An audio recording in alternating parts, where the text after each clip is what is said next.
के साथ रेवेन्यू क्यों ऐड हो किया जाता है? वो इसलिए किया जाता है क्योंकि लैंड को हिस्टोरिकली हमने revenue as a source of revenue generation के लिए यूज़ किया है, चाहे वो एग्रीकल्चर हो, चाहे वो सेलिंग से हो, चाहे वो लीजिंग से हो। और इसी एम के साथ जब ब्रिटिशर्स 1765 के बाद वो दीवानी राइट्स एक्वायर करते हैं तो उनका प्राइमरी फोकस होता था इनकम रेवेन्यू जनरेशन का।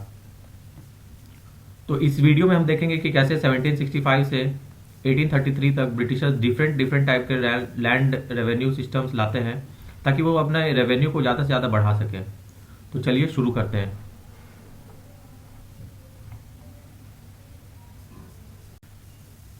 तो कहानी शुरू होती है 1764 में, जब बैटल ऑफ बक्सर के बाद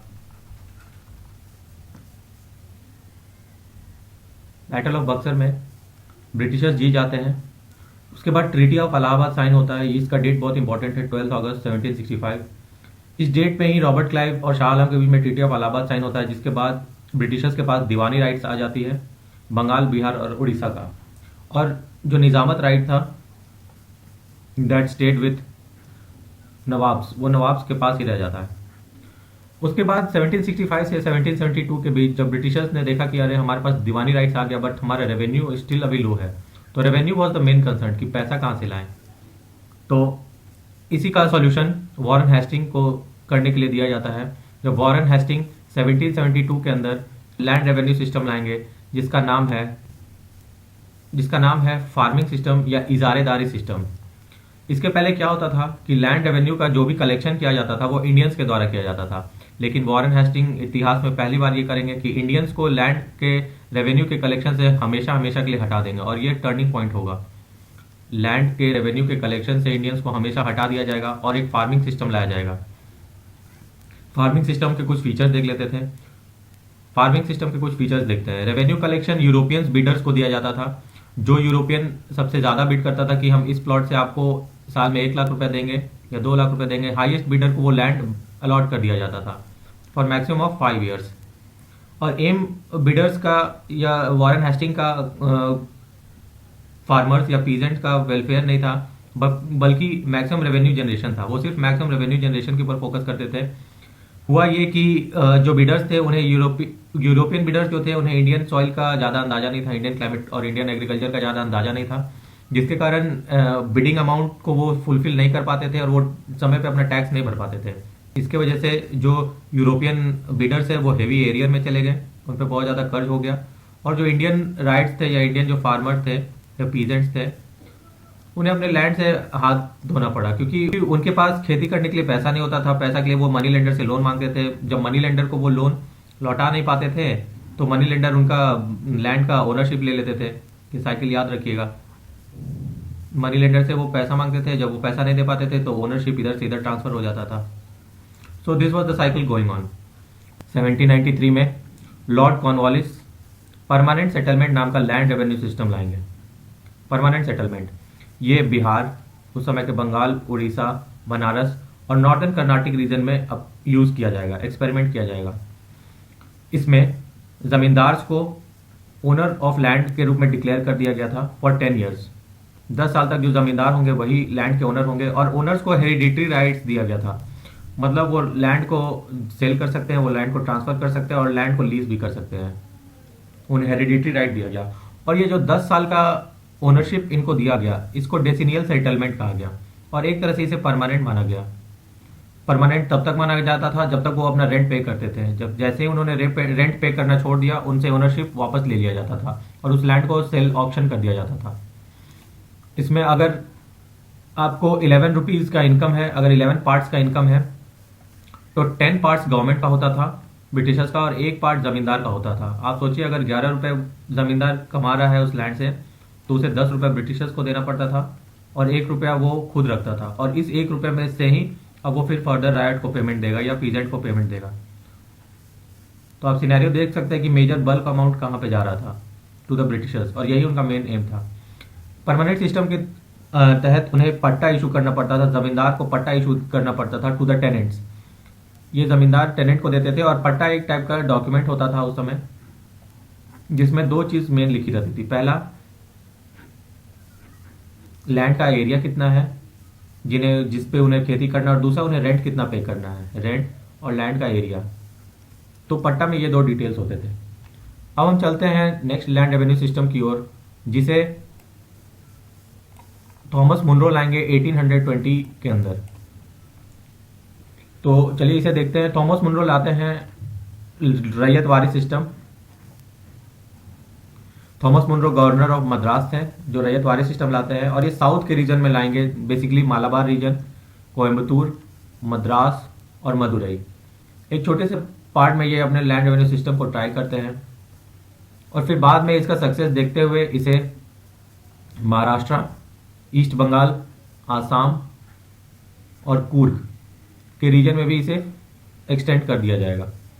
तो इसका बेसिकली स्ट्रक्चर ये था कि जमींदार को बीच से गायब कर दिया गया था, जमींदार को बीच से नेग्लेक्ट कर दिया गया था, और गवर्नमेंट डायरेक्टली जो है पीजेंट से रेवेन्यू का कलेक्शन करवाती थी और अपने पास रखती थी। तो परमानेंट सेटलमेंट में ये फ्लो था, पीजेंट पहले जमींदार को देते थे, जमींदार से इंटर्न फिर गवर्नमेंट को देते थे, जबकि ये मिडिलमैन जो है जमींदार, इसको रैयतवारी सिस्टम के तहत खत्म कर दिया गया, और पीजेंट अब डायरेक्ट जो है गवर्नमेंट को रेवेन्यू पहुंचाने का काम करते थे। This was ryotwari system, not middleman. मतलब अगर एक तरह से बात करें तो ryotwari system is equal to permanent system minus zamindar. अगर मैथ्स की भाषा में देखें तो ये था इक्वेशन उस समय। इसमें हुआ करता था ये कि रैयत जो कल्टीवेटर्स होते थे उनको ओनर डिक्लेयर कर दिया गया था, जबकि जमींदारी सिस्टम या परमानेंट सिस्टम में आपने देखा था जमींदार को ओनर डिक्लेयर कर दिया गया था। यहाँ डिफरेंस ये है कि रैयत को डायरेक्ट ओनर डिक्लेयर कर दिया जाएगा till they paid their taxes, जब तक वो अपने टैक्स को टैक्सेस को टाइम पे जमा करते थे। और सेम उसी तरह जैसे जमींदार को हेरिडिटरी राइट्स दिया गया था, यहाँ भी ओनर्स को हेरिडिटरी राइट्स दिया जाएगा of the land. They can sell their land, they can lease their land, they can mortgage their land, उधार में दे सकते थे, और they can pass on to their family members as a gift. जो tax हुआ करता था जमींदारी सिस्टम या परमानेंट सेटल में, हमने देखा अगर 11 पार्ट्स होता था तो 10 पार्ट ब्रिटिशर का होता था और 1 पार्ट जमींदार का होता था। लेकिन यहाँ पे जो टैक्स होगा, this was about permanent settlement, यहाँ जो टैक्स था वो फिक्स किया गया था 30 ईयर्स के लिए, टैक्स 30 ईयर्स के लिए फिक्स किया गया था। और ये ड्राई लैंड्स में 50% था, ड्राई लैंड में 50% था, और वेट लैंड जहाँ पे बारिश और खेती के अच्छे आसार है वहाँ पे 60% था। क्योंकि लैंड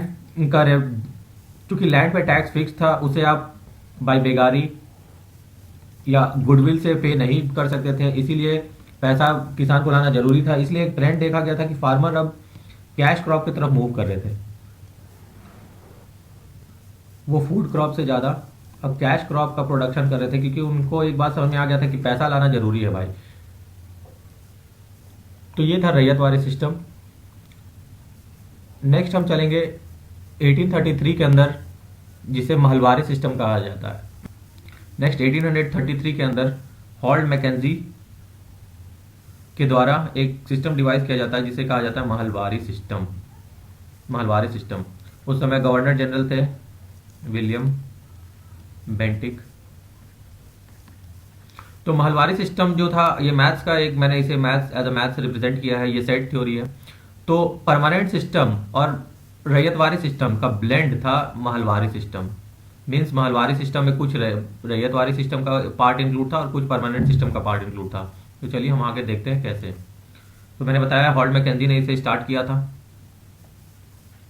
और ये north western frontier, Agra, central province, Gangetic valley और पंजाब, ये सारे एरियाज में इसे किया गया था। मेनली नॉर्थ वेस्ट और सेंट्रल कह सकते हैं इसे। मैं आगे आपको मैप के थ्रू बताऊंगा कि ताकि आपको बिल्कुल दिमाग में याद हो जाएगा। नेक्स्ट जो एक महल होता था, महलवारी सिस्टम में जो एक महल होता था, महल consisted of number of villages. वो एक सिंगल विलेज नहीं होता था, बहुत सारे विलेजेस का पार्ट होता था एक महल। जैसे अगर ये एक महल है तो उसके अंदर कई सारे विलेजेस होते थे, और ये महल का असेसमेंट किया जाता था जो कि गवर्नमेंट द्वारा किया जाता था, और उस असेसमेंट के बाद टैक्स को फिक्स किया जाता था। टैक्स जो था यूजुअली 30 ईयर्स के लिए फिक्स किया जाता था। हमने देखा जमींदारी में 10 ईयर्स के लिए, रैयतवारी में 30 ईयर्स के लिए, और महलवारी में भी 30 ईयर्स के लिए। यहाँ पे टैक्स जो होता था वो 10/11 होता था, जहाँ 50 to 60% होता था, और यहाँ पे हम लोग देखेंगे कितना है। तो इसमें हॉल्ट मैकेंजी ने क्या डिवाइस किया, इसमें उन्होंने उपाय लगाया कि जो विलेज के हेडमैन हैं, जो विलेज के कोई फेमस आदमी है या जो हेड विलेज के जो हेड थे, उन्हें रिस्पॉन्सिबिलिटी दे दिया गया था कि आप विलेजर्स को एक टारगेट दीजिए और विलेजर्स से टैक्स कलेक्ट करके आप हम तक पहुंचाइए। So this was the system. जो विलेज हेडमैन होते थे उन्हें लंबरदार कहा जाता था। ये क्वेश्चन इंपॉर्टेंट है, कंसेप्ट। लंबरदार जो होते थे वो विलेजर्स को इंडिविजुअल टारगेट देते थे और उनसे उनका इंडिविजुअल शेयर लेते थे। तो यहाँ पे जो है एवरेज रेंट का कॉन्सेप्ट आया कि जो भी अगर गवर्नमेंट को सपोज दैट 100 रुपीज चाहिए तो वो फर्दर विलेजेस को जिसका खेत बड़ा तो 10 का देंगे, जिसका खेत छोटा उसको 5 का देंगे, and everything seems to be average out. और फाइनली गवर्नमेंट को सिर्फ विलेज के हेडमैन से डील करना रहता था, वो उन तक टैक्स ला के पहुंचाते थे। तो यहाँ भी पीजेंट्स को है ओनरशिप राइट दिया जाता था जैसा रैयतवारी में दिया गया था। तो ओनरशिप राइट्स की अगर बात करें तो यहाँ पे पीजेंट के पास, यहाँ जमींदार के पास था जमींदारी सिस्टम में, रैयतवारी में पीजेंट के पास था और महलवारी में भी पीजेंट के पास था। फिर लॉन्ग टर्म में देखा गया कि जो लंबरदार या विलेज हेडमैन थे वो एक्ट करने लगे थे एज ए जमींदार, क्योंकि जो रैयत थे या विलेजर्स थे उनके पास उतना पैसा नहीं हुआ करता था। वो फिर इंटर्न विलेज के हेडमैन से ही पैसा लिया करते थे और फिर वो अपना एक टाइप ऑफ सॉर्ट ऑफ जमींदार टाइप ऑफ कंट्रोल दिखाने लगे और इसीलिए इसे मॉडिफाइड जमींदारी सिस्टम भी कहा गया। मॉडिफाइड जमींदारी सिस्टम। जो टैक्स हुआ करता था यहाँ पे यूजुअली 50 से 75% हुआ करता था, क्योंकि गैंगेटिक वैली बहुत ही फर्टाइल प्लेन ऑफ लैंड है, इसलिए टैक्स यहाँ पे हायर एंड की तरफ था। और इस महलवारी सिस्टम का अदर नाम जो है जॉइंट लीज रेंट, ग्रामवारी सिस्टम या ब्रदरहुड महल, ये सारे नाम से भी ये जाना जाता था। तो आइए मैप के थ्रू हम समझते हैं कि किस एरिया में कौन सा सिस्टम यूज किया गया था। तो पहला आप देख सकते हैं बंगाल, उड़ीसा, बिहार के अंदर जमींदारी सिस्टम को यूज किया गया था। नेक्स्ट जो साउथ का रीजन है, कर्नाटक, महाराष्ट्र, बॉम्बे, कूर्ग, ये सारे रीजन में मदुरई, कोयम्बतूर, यहाँ रैयतवारी सिस्टम यूज किया गया था। और नेक्स्ट आपका Punjab, Ganga plains, north western frontier, ये सारे रीजन में महलवारी सिस्टम यूज किया गया था। इसका टाइमलाइन मैंने आपको टाइमलाइन के साथ पढ़ाया है। रेवेन्यू सिस्टम का इंडियन फार्मर्स या इंडियन राइट्स के ऊपर क्या इम्पैक्ट पड़ा, जमींदार के ऊपर क्या इम्पैक्ट पड़ा, आइए हम इसे कॉन्सिक्वेंस में समझ देखते हैं।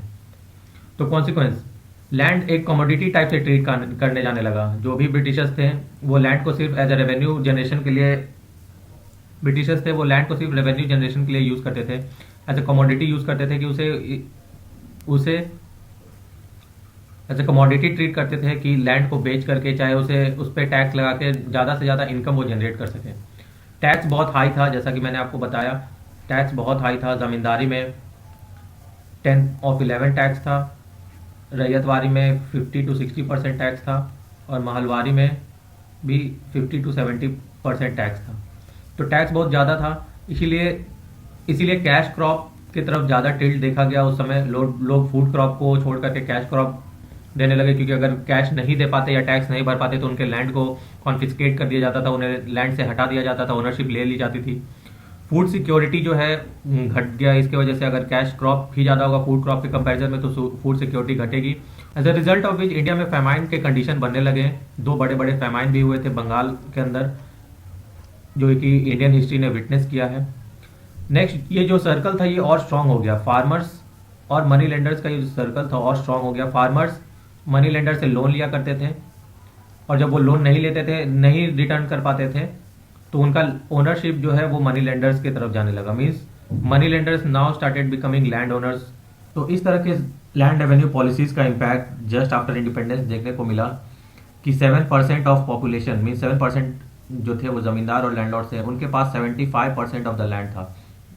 ये बहुत ही बैड कॉन्सिक्वेंस था इंडिया के लिए। और उसके बाद फिर लैंड के अंदर बहुत सारे पॉलिसीज लाए गए ताकि इक्वल डिस्ट्रीब्यूशन हो। और ये सारे हम क्वेश्चंस के थ्रू देखेंगे कि फिर लैंड का कैसे हुआ इंडिया में। मैं तीनों सिस्टम को समराइज कर देता हूँ एक पॉइंट, और इसका आप स्क्रीनशॉट ले सकते हैं। तो पहले जमींदारी सिस्टम या परमानेंट सिस्टम, जमींदारी या permanent revenue system. Next ryotwari system.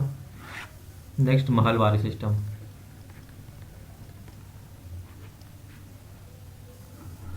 तो पहला हमारा होगा कि लाया कौन, introduced by,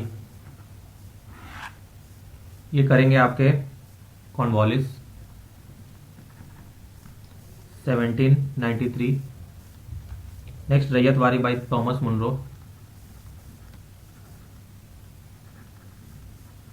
1820। Next mahalwari system by Holt Mackenzie under the governorship of William Bentinck. ये आएगा 1833 में। एरिया आपको याद रखना है मोटा मोटी कहाँ पे इंट्रोड्यूस हुआ था, ये बिहार। रैयतवारी का हम देख लेते हैं ये कहाँ कहाँ अप्लाई हुआ था। तो this was applied in mainly southern region, Madras, Madurai,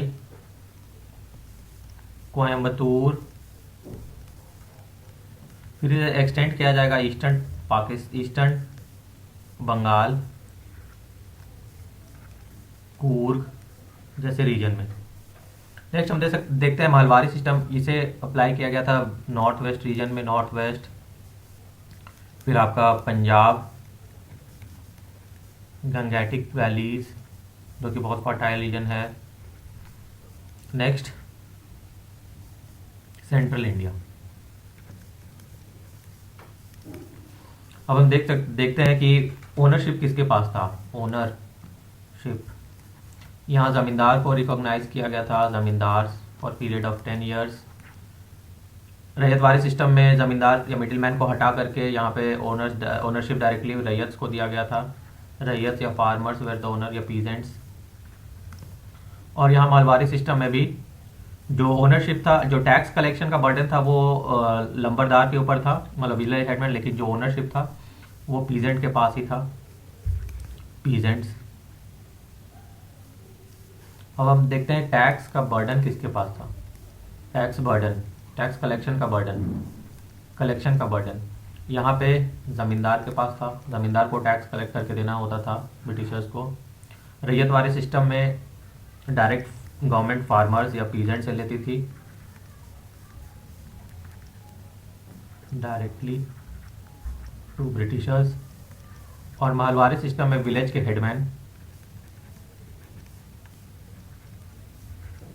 headman जिन्हें लंबरदार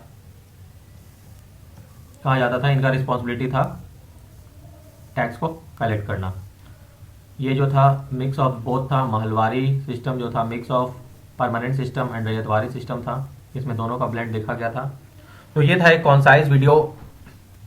11 पार्ट्स अगर परमानेंट सिस्टम में प्रोड्यूस होता था तो उसका 10 पार्ट्स ब्रिटिश रख लेती थी, 10/11 which is almost equal to 89%, और 1 पार्ट ज़मींदार को मिलता था विच इज़, और इसी में से वो रैयत को या फार्मर को देता था फर्दर, जो कि ऑलमोस्ट 11% था। तो टैक्स बहुत ज़्यादा हाई था इसमें। नेक्स्ट इसमें रैयतवारी में 50 to 60% टैक्स था based on dry land and wetland,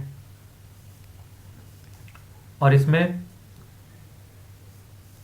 50 से 70% टैक्स था। सो टैक्स काफ़ी हाई था। So this was the concise video with to the point explanation about the land revenue system.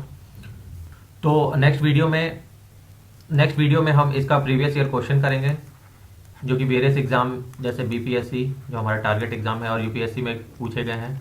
और अब आपको पता है बीपीएससी यूपीएससी के पैटर्न पे इवॉल्व हो रहा है, इसलिए हमें होलिस्टिक तैयारी करने के लिए अब अच्छे लेवल के क्वेश्चन करने होंगे। तो बने रहिए इस चैनल के साथ, तब तक के लिए धन्यवाद, थैंक यू।